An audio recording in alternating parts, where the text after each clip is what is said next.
Welcome to my first recap of Miss Universe New Zealand. My name is Dani Walker. Thanks for joining the channel. I'm recapping this pageant because a former Miss Universe Philippines favorite won this title, so I had to check this out. Now, I do want to say I always take into consideration the history of a pageant and the budget, so we're going to keep that in mind when we look at this pageant and its production. We're not going to be comparing this to Miss Universe Philippines. The other disclaimer for this episode is that I wasn't able to find the actual stream. I found a stream of a stream, so the quality for a lot of the clips is really poor. There was such a lag on the stream that a lot of it's really choppy. I apologize for that. I really like the opening clips of the contestants at the beginning of the show. However, when it comes to these introduction videos that exceed a name and where you're from and maybe an age, I really hope that these videos are dispersed throughout a show, especially whenever we get a cut in a show. So it's like, oh, we just narrowed down to a top 20. Let's learn more about our top 20 instead of showing all of the contestants. But I will say this pageant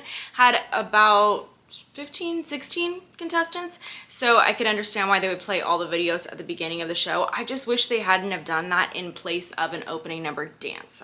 I still love to see a live show. One unique thing about this pageant is that the ladies got to present a national costume on stage, and I thought that that was really unique, but of course the stream I was watching was just going in and out, so I ended up skipping that part of the show, but I really like the concept of it. I honestly wish that they would have just come out in those for an intro and then one by one been featured. I think that would have been cool. But then after national costume, there was a really long break, and I think that the length of the break was unnecessary. I hope in the future they cut that part out. And I need to mention, they even had entertainers. You can tell that they don't have the budget of Miss USA, but they still had entertainers. I'm still upset that there's no entertainers at Miss USA. Very upset. I'm not over it. I understand that New Zealand is not a big pageant country, so let's talk about the swimsuit performances and keep that in mind. I have a few standouts from this round. Out of the group, I feel like she had a really nice smile and nice energy as well, and I feel like that's really important on stage. I do think that her poses needed to be cleaned up, and if she worked on that, it could possibly help her placement next year. I'm not sure why she got a little arm thing on her. I don't even know what you would call that little wrap that nobody else did. I don't know how that happened, but that's something that was a little unique. Honestly, I thought she looked really pretty on stage. In terms of styling though, I wish that she would do a different lip color, just something a little more neutral versus a bright red, but I can also understand why she went with the bright red with the black and white swimsuit. It does make sense. Victoria, what can I say? So she looks beautiful and she is over prepared for this competition, in my opinion.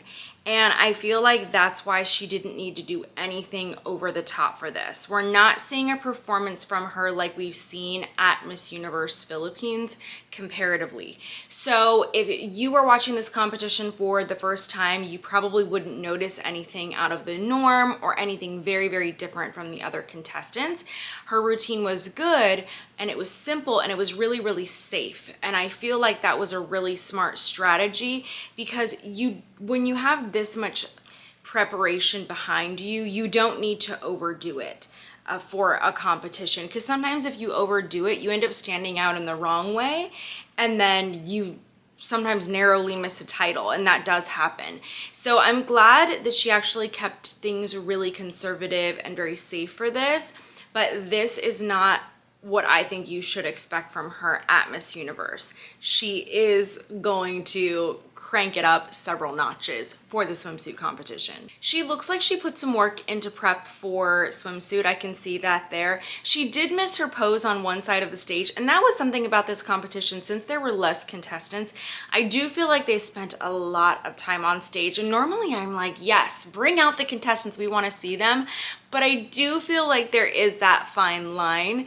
And I think a really good example, for me at least, is I always love how long the contestants are on stage at Miss Universe Thailand. I feel like they have the timing really down, where it's like, okay, I've seen enough of the contestant, but no matter how her performance is going, I never get to that point where I'm like, okay, can we get her off stage now? Can we see the next contestant? And I do feel like sometimes that happens in productions when you don't have that many contestants. So anyways, I thought that she did pretty well, even though she walked off the wrong side of the stage. And I also think that moving forward, she would really benefit from a different hairstyle with a little bit more volume. She has a really beautiful face on stage. That's what stood out to me about her. I was immediately like, wow, she looks so beautiful.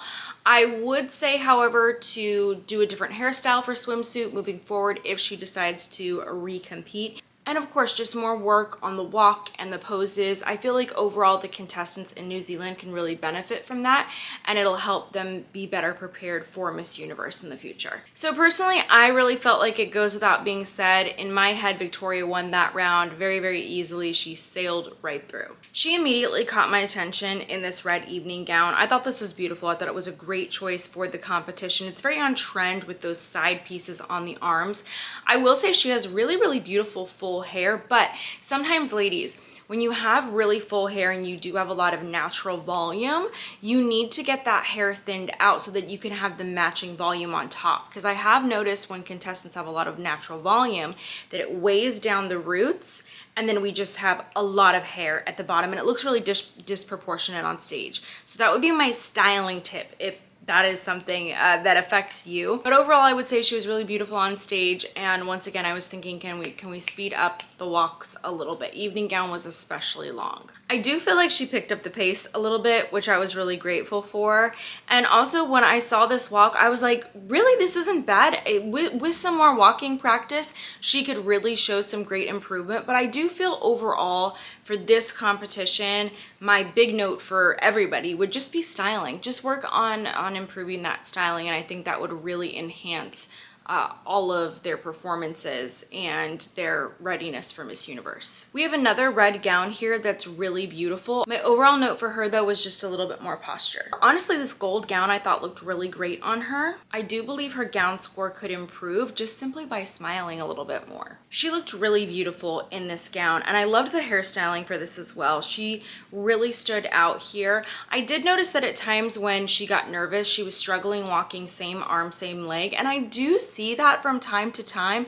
I've never really understood it, but if that's something that you struggle with, then I would suggest making it a part of your practice, like recognizing that and reminding yourself to walk opposite arm, opposite leg so that your walk looks really natural. The white was a great color choice for her. I thought it made her body look really great. Overall, my note was just for her to exhale. And I say that a lot in competitions. It makes you look more nervous on stage, and it's a strange thing, but yes, sometimes contestants do forget to just breathe.